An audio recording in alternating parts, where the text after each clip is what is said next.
welcome to my channel Humanity Studies. This is the part 2 of Brick Beads and Bones, the Harappan Civilization. तो आज हमको start करना है the citadel से. Now the citadel.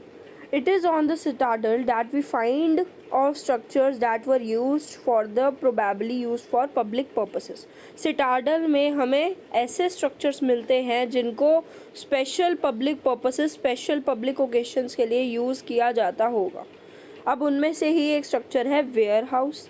Now warehouse was a massive structure which have the lower brick portion on its portion remains while the upper portion probably the wood. ऐसा है, ये है जैसे वेयर हाउस, यहाँ का जो पोर्शन है ये सारा ब्रिक्स से बना हुआ था, ठीक है, और ऊपर वाला जो इसका पोर्शन था वो वुड से बना हुआ होगा, ठीक है. ऐसा एविडेंस है जो कि ये बहुत साल पहले ही डिके हो गया था, यानी कि ये पूरे तरीके से सही सलामत नहीं मिला था वेयर हाउस हमें. And the great bath, the second structure was the great bath. The Great Bath was a large rectangular tank. Great bath एक लार्ज रेक्टेंगुलर बड़ा सा टैंक था, ठीक है, जिसके बीच में जो था वो कोर्ट यार्ड था. ये मान लो कोर्ट यार्ड है. And corridors on all four sides, चारों साइड्स पे ऐसे कॉरिडोर्स थे.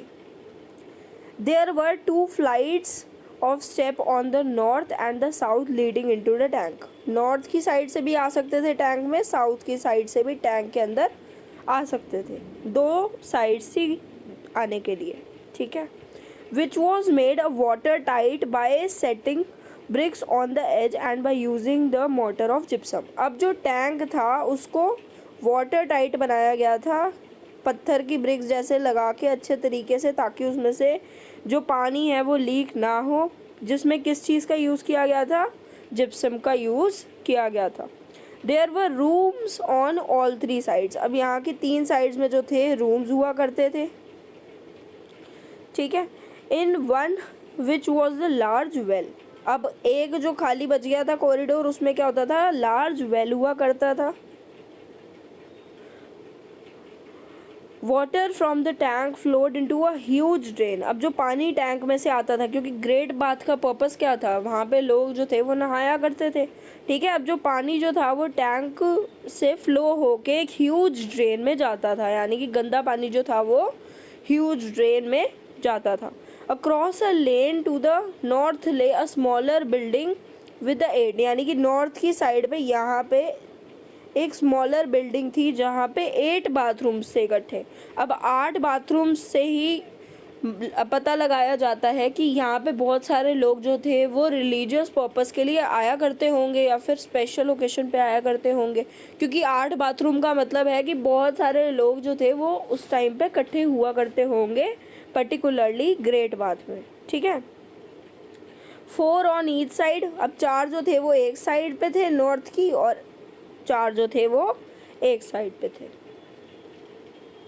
With the drain from each bathroom connected to the, यानी इतनी ज़्यादा अच्छी थी हरप्पन्स की सिविलाइजेशन, इतनी ज़्यादा अच्छी थी कि हर एक बाथरूम का जो ड्रेन था, इसका सबसे ज़्यादा डिस्टिंक्टिव फीचर ही इसका ड्रेनेज सिस्टम था. तो हर एक बाथरूम जो था वो ड्रेन से कनेक्टेड था, that ran along the corridor. The uniqueness of the structure as well as the context in which it was found. मतलब कि सबसे ज़्यादा जो यूनिकनेस है वो ये है कि ये जिस तरीके से मिला है हमें. With the several distinctive buildings. अब यहाँ पे इतनी ज़्यादा डिस्टिंक्टिव है, तो जैसे कि 8 बाथरूम है, रूम्स हैं, कॉरिडोर्स है, कोर्ट यार्ड है, टैंक्स को बनाया गया है, तो बहुत ज़्यादा अलग तरीके की बिल्डिंग्स यहाँ पे देखने को मिली है. Has led the scholars to suggest that it was mean for special ritual bath. तो इस बिल्डिंग्स को ही देख के, अलग तरीके की बिल्डिंग्स को देख के स्कॉलर्स ने ये सजेस्ट करा है कि जो ग्रेट बाथ था वो रिचुअल पर्पस के लिए, रिचुअल बाथ के लिए यूज़ किया जाता होगा. Now tracking social differences. अब हरप्पा में आर्कियोलॉजिस्ट ने कैसे पता लगाया कि वहाँ पे उस टाइम पे सोशल डिफरेंसेस, सोसाइटी में डिफरेंसेस एग्जिस्ट होते थे या नहीं. तो फर्स्ट मेथड है बुरियल्स. दफनाने का जो तरीका था, archaeologist generally use certain strategy to find out whether there were social and economic differences among the people living within a particular culture. अब आर्कियोलॉजिस्ट ने कई स्ट्रैटेजीज अपनाई हैं ये जानने के लिए कि उस टाइम पे सोशल और इकोनॉमिक डिफरेंसेस थे लोगों में जो उस टाइम पे रह रहे थे। These include studying burial. सबसे जो पहला मेथड है वो ये है कि बरियल्स को अच्छे तरीके से स्टडी करके हम पता लगाया जा सकता है कि डिफरेंसेस एग्जिस्ट करते थे या नहीं।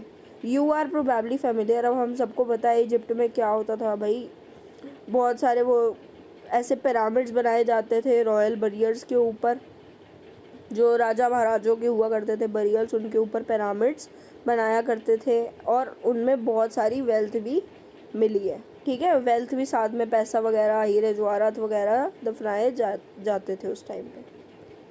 अब हरप्पन्स में जो बरियल्स मिले हैं, eight burials in the Harappan sites the dead were laid in a पिट्स।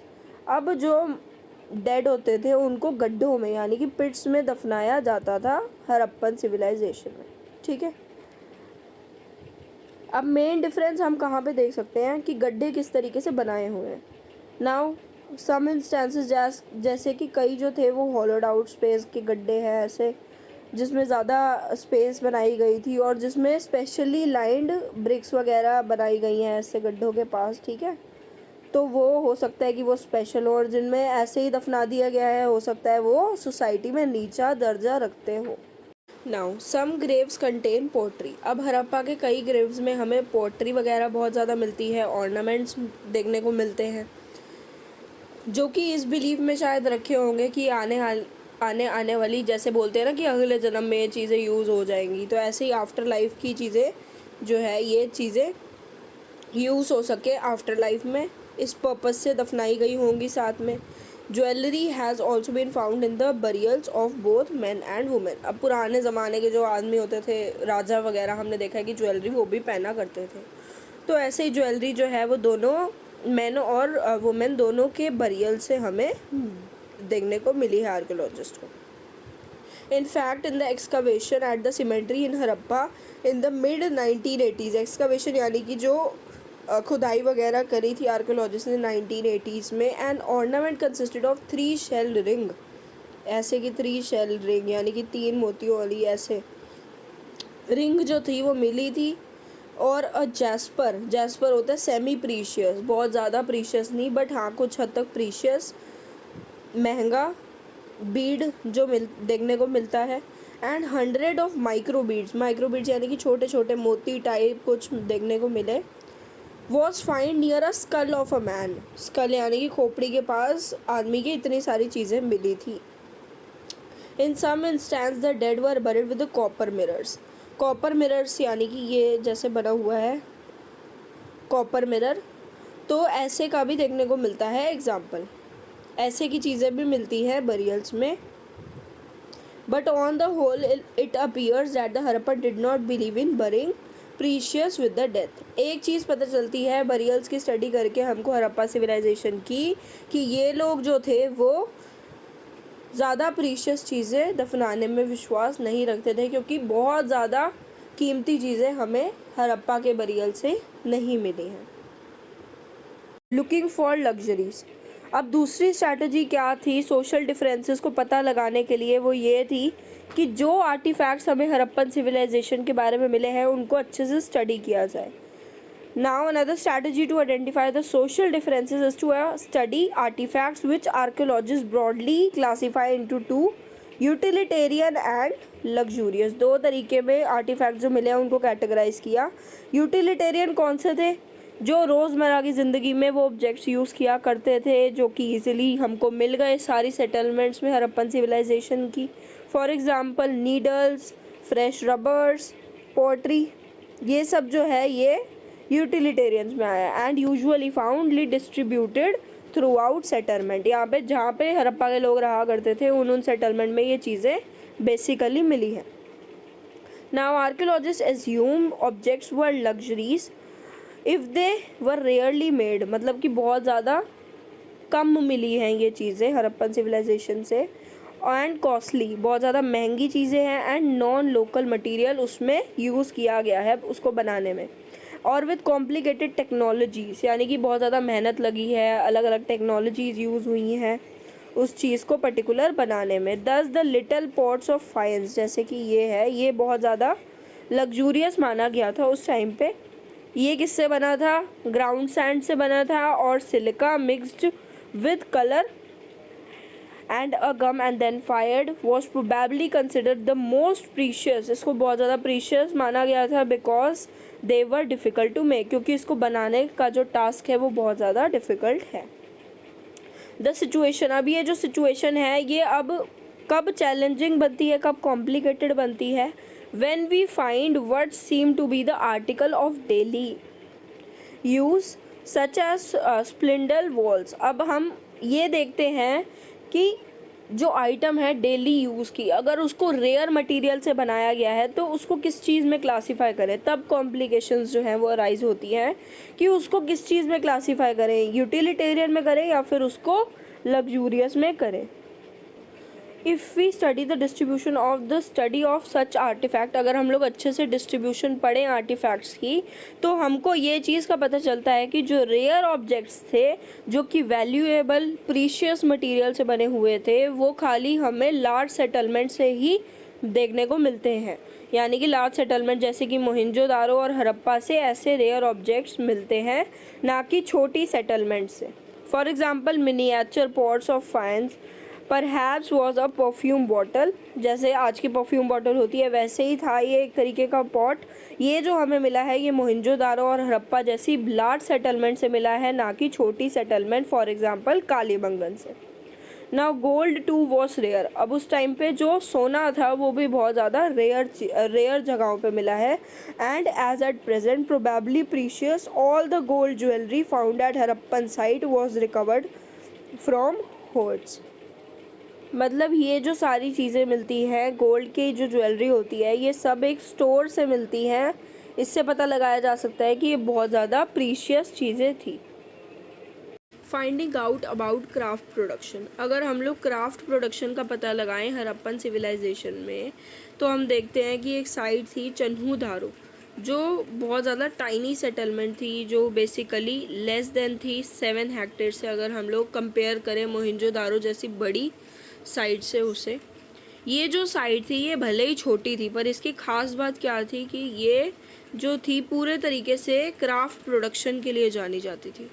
यहाँ पे बीड मेकिंग होती थी, शेल कटिंग होती थी, metal working and seal making, अलग अलग तरीके के मटेरियल्स आर्टिफैक्ट्स बनाए जाते थे इस पर्टिकुलर साइट पे। Now variety of material use to make the beads, अलग अलग तरीके के मटेरियल्स यूज़ किए जाते थे बीड्स को बनाने के लिए।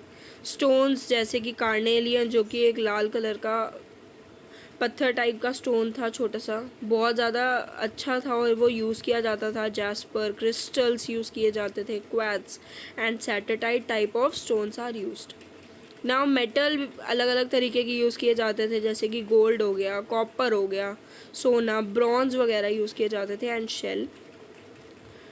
बर्न्ट क्ले और टेराकोटा को भी यूज़ किया जाता था बनाने के लिए आर्टिफैक्ट्स को। Now some beads were made up of 2 or more stones, कई जो बीड्स थे उनको 2 या 2 से भी ज़्यादा स्टोन्स को इकट्ठे करके बनाया जाता था, सीमेंटेड टुगेदर।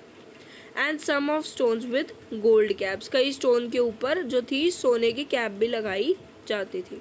शेप्स जो थी वो अलग अलग प्रकार की रखी जाती थी, जैसे कि disc shaped, cylindrical shaped, spherical shape, barrel shaped, अलग अलग तरीके की जो थी शेप्स बनाई जाती थी। आगे हम पढ़ेंगे कि कैसे बनाई जाती थी। नाउ सम वर डेकोरेटेड बाय इंसाइजिंग, कईयों को जो था पेंटिंग करके भी डेकोरेट किया जाता था। And some had designed etched into in, और कई खूबसूरत डिज़ाइन भी जो थे वो इन स्टोन्स पे बनाए जाते थे। टेक्निक्स जो थी एक मटेरियल को बनाने के लिए, बीड्स को बनाने के लिए, तो वो डिपेंड होती थी मटेरियल पे। जिस तरीके का मटेरियल होगा तो वो टेक्निक यूज़ होती थी। नाउ अगर सॉफ्ट मटेरियल है तो फिर उस पर तो इजीली काम हो जाता था, बट अगर हार्ड है तो उसको पहले लिक्विड में बनाया जाता था, फिर आउट ऑफ पेस्ट उसको बनाया जाता था सेटेटाइट पाउडर के साथ। Now this permitted making a variety of shape, इसकी वजह से क्या होता था कि हार्ड स्टोन्स को भी हम कन्वर्ट कर लेते थे अलग अलग तरीके की शेप्स में। Unlike the geometrical forms made up of the harder stones, यानी कि जितना भी हार्ड पत्थर हो उसको पेस्ट से बना के वो किसी भी ज्योमेट्रिकल फॉर्म में उसको ढाल देते थे हड़प्पा के लोग। Now how satellite micro beads was made remains a puzzle. अब सैटेलाइट के माइक्रो बीड्स कैसे बने थे वो अभी तक एक पजल है आर्कियोलॉजिस्ट के लिए। जब उन्होंने स्टडी करी है एंशियंट टेक्निक को तो वो अभी तक नहीं जान पाए हैं कि ये माइक्रो बीड्स हड़प्पन्स ने कैसे बनाए थे। Now archaeologist experiment have revealed that the red colour. अब अलग अलग तरीके के आर्कियोलॉजिस्ट ने एक्सपेरिमेंट्स करे कि कैसे ये बनाया करते थे, तो उनको ये चीज़ पता लगी कि कार्नेलियन जो था स्टोन लाल रंग का, उसका जो रेड कलर था वो कैसे आया था जब उसके येलो रॉ मटेरियल को फायरिंग करी हो, उसको थोड़ा सा जलाया गया हो। And beads at various stage of production, fire थोड़ी सी करके उनको जो था उनका कलर सही आया था, रेड कलर में उसको बनाया गया था। फिर now nodules were also chipped on the rough shapes पे जो थी नोड्यूल्स को चिप किया जाता था। उसके बाद जो था उनको पूरे तरीके से अपनी फाइनल फॉर्म में ढाल दिया जाता था। और क्या क्या चीज़ें यूज़ होती थी, ग्राइंडिंग पॉलिशिंग वगैरह होती थी इन टूल्स की, एंड ड्रिलिंग करती थी कंप्लीट पूरे प्रोसेस को बनाने के आर्टिफैक्ट्स। अलग अलग तरीके की स्पेशलाइज्ड ड्रिल्स वगैरह यूज़ की जाती थी जिनके एविडेंसेस हमें मिले हैं चन्हूदारो, लोथल और more recently in Dholavira. Recently जो है धोलावीरा में से मिले हैं स्पेशलाइज्ड ड्रिल्स के एविडेंसेस। अगर हम लोग मैप में नागेश्वर और बालाकोट को जो है लोकेट करें तो हमें पता चलेगा कि ये दोनों साइड्स ही पास थी, ठीक है। और ये जो दोनों साइड्स थी ये स्पेशलाइज थी शेल ऑब्जेक्ट्स के लिए। यहाँ पे बैंगल्स वगैरह बनाई जाती थी, लैडल्स बनाए जाते थे। लैडल्स क्या होता है कि जो बड़े स्पून्स यूज़ होते हैं सूप वगैरह के लिए, वो यहाँ पे बनाए जाते थे, which were taken to other settlement. और यहाँ से बना के जब वो फाइनली बन जाते थे तो उनको दूसरी सेटलमेंट पे ले जाया जाता था। Similarly it is likely that finished products such as beads from Chanhudaro and Lothal were taken from the large urban settlements। जो है चन्हूदारो और लोथल जैसी छोटी सेटलमेंट्स पे ये आर्टिफैक्ट्स बीड्स वगैरह बनाए जाते थे, और फिर जब वो फाइनल फॉर्म में बन जाते थे तो उनको बड़ी सेटलमेंट्स पे लेके जाया जाता था, जैसे कि मोहनजोदारो और Harappa. Identifying centres of production. अब कैसे पता चला कि ये जो सेंटर है ये यहाँ पे आर्टिफैक्ट्स बनाए जाते होंगे, कैसे पता चला आर्कियोलॉजिस्ट को? सो सबसे जो बेटर तरीका है आइडेंटिफाई करने का वो ये है कि जहाँ पे पहले तो रॉ मटेरियल्स मिले हैं, स्टोन्स वगैरह मिले हैं, कॉपर मिले हैं, ये सब जो है रॉ मटेरियल फॉर्म में हमें मिले हैं, वो होगा क्राफ्ट सेंटर। दूसरा अनफिनिश्ड गुड्स जो हैं जो कि रिजेक्ट हो गए होंगे बनने से पहले ही। अब अभी हम किसी भी क्राफ्ट प्रोडक्शन की साइट पे चले जाएं तो बहुत सारे ऐसे प्रोडक्ट्स हैं जो बनने से पहले ही रिजेक्ट कर दिए जाते हैं, कुछ कमी होगी उनमें जिसकी वजह से वो रिजेक्ट हो जाते हैं। तो ऐसे ही अगर कोई क्राफ्ट प्रोडक्शन वाली साइट होगी हड़प्पा में तो वहाँ पे unfinished goods type of objects मिले हैं जिनको बेसिकली रिजेक्ट कर दिया होगा, या फिर वो वेस्ट मटेरियल टाइप ऑफ होंगे। अगर सोचो इतना बड़ा पत्थर है और उसमें से फॉर्म हमें एक ट्रायंगल की निकालनी है, तो ये साइड का जो मटेरियल है उसको कट आउट करना पड़ेगा, और ये जो साइड का फिर मटेरियल हुआ ये एक वेस्ट मटेरियल हुआ। तो पहला तो कि अनफिनिश्ड ऑब्जेक्ट्स, और दूसरा जो रिजेक्ट हो गए होंगे, और जो वेस्ट मटेरियल्स मिले हैं जैसे कि प्रॉपर फॉर्म में लाने के लिए जो साइड का मटेरियल वेस्ट कर दिया होगा उसको, उससे हमें पता चलता है कि यहाँ पे क्राफ्ट एक्टिविटीज़ जो होंगी वो हुई होंगी उस टाइम पे। In fact waste is the one of the best indicator of the craft work का पता लगाने का सबसे अच्छा इंडिकेटर है वेस्ट। जहाँ पे वेस्ट ज़्यादा मिल रहा है वहाँ पे पता चल जाएगा कि हाँ यहाँ पे कुछ बनाने का या कुछ आर्टिफैक्ट्स बनाने का काम हुआ होगा। For instance if a shell or a stone is cut to make a object, जैसे कि मैंने आपको एग्जांपल दिया कि जैसे इसको बनाना है एक शेल की शेप पे पर्टिकुलर में, तो उसको पीसीज में काटेंगे और उसका जो डिस्कार्डेड मटेरियल होगा उसको वेस्ट कह देंगे हम लोग, ठीक है। तो waste is the best indicator to know about the craft production centre for archaeologist. अभी जो है आर्कियोलॉजिस्ट को लार्ज वेस्ट पीसेस के भी एविडेंसेस मिले हैं जो कि इस चीज़ को सिग्निफाई करते हैं कि बहुत छोटे ऑब्जेक्ट्स को बनाने के लिए लार्जर पीसेस को वेस्ट करा जाता होगा। जैसे कि ये बहुत बड़ा है और इसमें सिर्फ इतना सा बनाना है, तो इतना सारा जो होगा ऑब्जेक्ट वो वेस्ट पीस होगा, ठीक है। But minuscule bits were also usually left at the work place, यानी कि बहुत छोटी छोटी चीज़ें भी वर्क प्लेस पे मिली हैं, हमको एविडेंसेस मिले हैं आर्कियोलॉजिस्ट को। Now these traces suggest that apart from small, अब ये जो ट्रेसेस है अगर हम इन ट्रेसेस को देखते हैं तो ये बताते हैं कि ना ही स्मॉल सेंटर्स में बल्कि बड़े क्राफ्ट सेंटर्स में भी, लार्ज सिटीज़ में भी क्राफ्ट प्रोडक्शन होती थी, such as Mohenjodaro and Harappa. So this is the part 2 of this chapter. अगर आपको ये वीडियो पसंद आई हो तो please like share and subscribe and support to my channel. Thank you for watching.